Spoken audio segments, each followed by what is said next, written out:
ಆತ್ಮೀಯನೆಲ್ಲ ಪ್ರೀತಿಯ ಪ್ರಶಿಕ್ಷಣಾರ್ಥಿಗಳೇ, ಸ್ಪರ್ಧಾಕಾಂಕ್ಷಿಗಳೇ, ಪ್ರಾಥಮಿಕ ಪ್ರೌಢಶಾಲೆಗಳಿಗೆ ಆಯ್ಕೆಯಾಗಬೇಕೆಂಬ ಶಿಕ್ಷಕರಾಗಬೇಕೆಂಬ ಹಂಬಲವುಳ್ಳ ನನ್ನೆಲ್ಲ ನೆಚ್ಚಿನ ವಿದ್ಯಾರ್ಥಿ ಮಿತ್ರರೇ, ಸ್ಪರ್ಧಾಕಾಂಕ್ಷಿಗಳೇ, ನಿಮಗೆ ನನ್ನದೊಂದಿಷ್ಟು ಸಹಾಯವಾಗಲೆಂದು ನಾನಿಂದು ಕನ್ನಡ ಮಾತೃಭಾಷೆಯ ವಿಷಯ ಮತ್ತು ವಿಕಾಸದ ಬಗ್ಗೆ ನನಗೆ ತಿಳಿದಿರುವಷ್ಟು ಒಂದಿಷ್ಟು ಮಾಹಿತಿಯನ್ನು ನೀಡಬೇಕು ಅನ್ನೋ ಪ್ರಯತ್ನ ಮಾಡ್ತಾ ಇದ್ದೇನೆ. ಭಾಷೆಯ ಉಗಮ ಮತ್ತು ವಿಕಾಸ. ಭಾಷಾ ಪ್ರಪಂಚದಲ್ಲಿ ಪ್ರಾಚೀನ ಭಾಷೆ ಯಾವುದು, ಮೂಲ ಭಾಷೆ ಯಾವುದು, ಅದು ಯಾವಾಗ ಉದಯವಾಯಿತು, ಹೇಗೆ ಉದಯವಾಯಿತು, ನಂತರ ಯಾವ ಭಾಷೆ ಬಂದಿತು ಎಂದು ಹೇಳಲಿಕ್ಕೆ ಸಾಧ್ಯ ಇಲ್ಲ. ಫ್ರಾನ್ಸಿನ ಭಾಷಾ ಪರಿಷತ್ತು 1866ರಷ್ಟು ಹಿಂದೆಯೇ ಭಾಷೆಯ ಉಗಮವನ್ನು ಕುರಿತು ಯಾವುದೇ ರೀತಿಯ ಚರ್ಚೆಗಳನ್ನು ಮಾಡಬಾರದು, ವಾದಗಳನ್ನು ಮಂಡಿಸಬಾರದು ಎಂಬ ನಿಷೇಧ ಮಾಡಿದರೆ ಅಭಿಪ್ರಾಯಗಳನ್ನು ಉಳಿಸಿಕೊಳ್ಳಬಹುದು. ಭಾಷೆಯಂತಹ ವ್ಯವಸ್ಥೆ ಹೇಗೆ ಉದಯವಾಯಿತು, ಅದರ ಹಿನ್ನೆಲೆ ಏನು, ಅದರ ವಿಕಾಸ ಹೇಗಾಯಿತು ಎಂಬ ಬಗ್ಗೆ ವಿದ್ವಾಂಸರು ಸಿದ್ಧಾಂತಗಳನ್ನು ಮಂಡಿಸಿರುವುದನ್ನು ನಾವು ನೋಡಿರುತ್ತೇವೆ ಗ್ರಂಥಗಳಲ್ಲಿ. ಭಾಷೆಯ ಉಪಯೋಗ ಸಂಶೋಧನೆ ಎಷ್ಟು ಅದ್ಭುತ ಹಾಗೂ ಮಹತ್ವಪೂರ್ಣವಾದದ್ದು ಇಡೀ ಮಾನವ ಪ್ರಪಂಚದಲ್ಲಿಯೇ ಯಾವುದೂ ಇಲ್ಲವೆಂದು ವಿಕಾಸವಾದದ ಜನಕ ಚಾರ್ಲ್ಸ್ ಡಾರ್ವಿನ್ ಹೇಳಿದ್ದಾರೆ.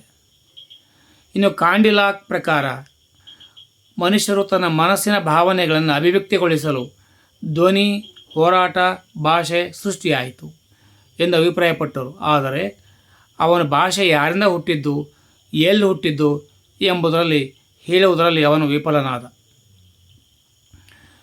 ಇನ್ನು ವಿ ಜಿ ವಿ ಹರ್ಡರ್ ಭಾಷೆ ಮಾನವ ನಿರ್ಮಿತ ಎಂದು ಹೇಳಿದ್ದಾರೆ. ಹರ್ಡರ್, ರೂಸೋ, ಕಾಂಡಿಲಾಕ್, ಡಾರ್ವಿನ್, ಮ್ಯಾಕ್ವಿಲ್ಲರ್, ಸ್ಪೆನ್ಸರ್, ಟೇಲರ್, ಹಂಬೋಲ್ಟ್ ಮುಂತಾದವರು ಭಾಷೆಯ ಉಗಮದ ಬಗ್ಗೆ ಅನೇಕ ಸಿದ್ಧಾಂತಗಳನ್ನು ಮಂಡಿಸಿದ್ದಾರೆ. ಭಾಷೆಯ ಉಗಮದ ಸಿದ್ಧಾಂತಗಳು. 1. ದೈವ ಮೂಲ ಸಿದ್ಧಾಂತ. ಇದು ಭಾರತೀಯರ ವಾದ. ಭಾರತೀಯರು ಸಂಸ್ಕೃತ ಭಾಷೆಯನ್ನು ದೇವರ ಭಾಷೆ ಎಂದು ನಂಬಿದ್ದರು. ಪ್ರಾಚೀನ ಹಿಂದೂ ಧರ್ಮ ಗ್ರಂಥಗಳಲ್ಲಿಯೂ ಭಾಷೆಯನ್ನು ವಾಗ್ದೇವತೆ ಎಂದು ಕರೆದು ಭಾಷೆಗೆ ಸ್ಥಾನ ಕೊಡಲಾಗಿದೆ. ಇನ್ನು ನಮ್ಮ ಭಟ್ಟಾಕಳಂಕನ ವಾದ ಏನಪ್ಪ ಅಂತ ಹೇಳಿದರೆ, ಜಗತ್ತಿನ ಭಾಷೆಗಳೆಲ್ಲ ದೇವರಿಂದಲೇ ಹುಟ್ಟಿವೆ ಎಂದು ವಾದಿಸಿದ್ದಾರೆ. ಪ್ಲೇಟೋ ಭಾಷೆ ಪ್ರಕೃತಿ ದತ್ತವಾದದ್ದು ಎಂದು ವಾದಿಸಿದ್ದಾನೆ. ಇನ್ನು ಅನುಕರಣ ಸಿದ್ಧಾಂತದ ಪ್ರಕಾರ ನೋಡೋದಾದರೆ, ಅನುಕರಣೆ ಮಾನವನ ಸಹಜ ಪ್ರವೃತ್ತಿ.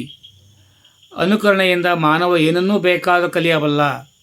ಜನಿಸಿದ ಮಗುವು ತನ್ನ ತಾಯಿ ತಂದೆಯರ ನೆರೆಹೊರೆಯವರ, ತನ್ನ ಪರಿಸರದಲ್ಲಿರುವ ಪ್ರಾಣಿ ಪಕ್ಷಿಗಳ ಚಲನವಲನ ಮತ್ತು ಮಾತನ್ನು ಸ್ವಾಭಾವಿಕವಾಗಿ ಅನುಕರಣೆ ಮಾಡುತ್ತದೆ. ಲೆಬ್ರಿಚ್ ಎಂಬ ಭಾಷಾ ವಿಜ್ಞಾನಿಯು ಈ ವಾದವನ್ನು ಪ್ರತಿಪಾದಿಸುತ್ತಾನೆ. ಕಾಕಾ ಎನ್ನುವುದು ಸಂಸ್ಕೃತದ ಕಾಕವೋ, ಕನ್ನಡದ ಕಾಗೆಯೋ, ಇಂಗ್ಲೀಷಿನ ಕ್ರೋ ಶಬ್ದ ಹುಟ್ಟಿಕೊಂಡವು. ಇದನ್ನು ಇಂಗ್ಲೀಷ್ನಲ್ಲಿ ವೌ ಥಿಯರಿ ಎಂದು ಕರೆಯುತ್ತಾರೆ. ಮ್ಯಾಕ್ಸ್ ಮುಲ್ಲರ್ ಈ ವಾದವನ್ನು ಆಕ್ಷೇಪಿಸಿ ಅನುಕರಣ ಸಿದ್ಧಾಂತವನ್ನು ಬೌವಾದ ಎಂದು ಕರೆದಿದ್ದಾನೆ.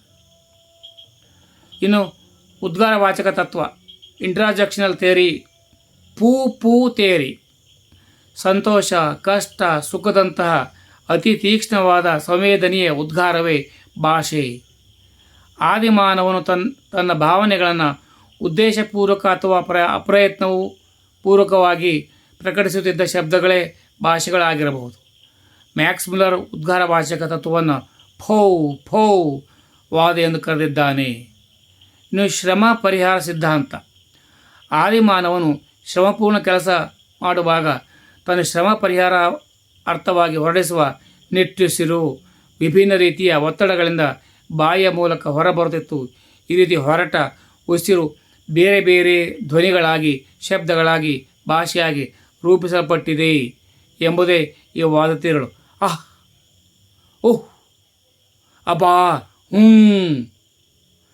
ಈ ಸಿದ್ಧಾಂತದ ಪ್ರತಿಪಾದಕ ನೊಯ್ರಿ, ಯೋ, ಹೇ, ಹೋ ವಾದ ಎಂದು ಕರೆದಿದ್ದಾನೆ. ಇನ್ನು 5ನೇ ಸಿದ್ಧಾಂತಕ್ಕೆ ಬರೋದಾದರೆ ವಸ್ತುಗಳ ಕಂಪನಿಯಿಂದ ಹೊರಡುವ ಶಬ್ದಗಳು, ಪ್ರಾಣಿ ಪಕ್ಷಿಗಳ ಹೊರಡಿಸುವ ಶಬ್ದಗಳು, ಪ್ರಕೃತಿಯಲ್ಲಿ ಮೂಡಿಬರುವ ಶಬ್ದಗಳು ಸ್ವಾಭಾವಿಕ ಕ್ರಿಯೆಗಳಾಗಿವೆ. ಪ್ರಪಂಚ ಪ್ರತಿಯೊಂದು ವಸ್ತುವಿಗೆ ತನ್ನದೇ ಆದ ಒಂದು ನಾದವಿದೆ. ಇಂತಹ ನಾದ ಅಥವಾ ಶಬ್ದವನ್ನು ಅನುಸರಿಸಿ ಭಾಷೆ ಉಗಮವಾಗಿದೆ. ಪ್ಲೇಟೋ ಈ ಸಿದ್ಧಾಂತವನ್ನು ಮೊದಲು ಜಾರಿಗೆ ತಂದರು.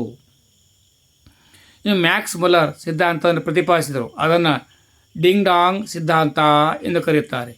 ವಿದ್ವಾಂಸರು ಈ ಸಿದ್ಧಾಂತ ಸಮಂಜಸವಾಗಿಲ್ಲ, ಹಾಗೆ ಇದು ಒಂದು ಸುಳ್ಳು ಸಿದ್ಧಾಂತ ಎಂದು ಹೆಸರಿಸಿದ್ದಾರೆ. ಇನ್ನು ಸಂಜ್ಞಾ ಭಾಷಾವಾದ.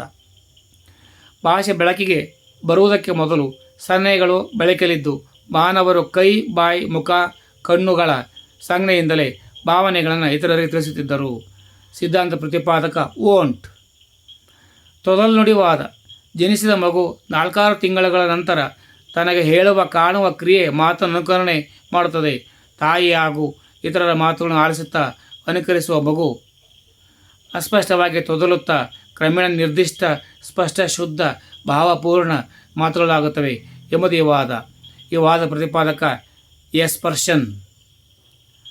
ಇನ್ನು ಸಂಪರ್ಕ ಸಿದ್ಧಾಂತ ನೋಡೋದಾದರೆ ಮಾನವನು ತನ್ನ ಸಾಮಾಜಿಕ ಸಂಪರ್ಕಕ್ಕಾಗಿ ಭಾಷೆಯನ್ನು ರೂಪಿಸಿಕೊಂಡರು ಎಂಬುದು ಸಂಪರ್ಕ ಸಿದ್ಧಾಂತ ಪ್ರತಿಪಾದನೆ. ಈ ಸಿದ್ಧಾಂತ ಪ್ರತಿಪಾದಕ ರಿವೇಶ್. ಮುಂದಿನ ವಿಡಿಯೋಗಳಲ್ಲಿ ಮತ್ತೆ ನೋಡುವ. ಚೆನ್ನಾಗಿ ಅಭ್ಯಾಸ ಮಾಡಿಕೊಳ್ಳಿ. ನಿಮ್ಮ ಶ್ರಮಕ್ಕೆ ಒಂದಿಷ್ಟು ಸಹಾಯವಾಗಲಿ ಅಂತೇಳಿ ನನ್ನ ಪ್ರಯತ್ನ. ಒಂದು ಪರೀಕ್ಷೆಗೆ ಕನ್ನಡ ಭಾಷಾ ಶಿಕ್ಷಕರುಗಳಿಗೆ ಇದು ಲಭಿಸಿದ್ದೇ ಆದರೆ ನನ್ನ ಶ್ರಮ ಸಾರ್ಥಕ ಅಂದ್ಕೊಳ್ತೇನೆ. ಜೈ ಹಿಂದ್, ಜೈ ಕರ್ನಾಟಕ, ಜೈ ಭಾರತ್ ಮಾತೆ, ಜೈ ಭುವನೇಶ್ವರಿ, ಜೈ ಕನ್ನಡಾಂಬೆ.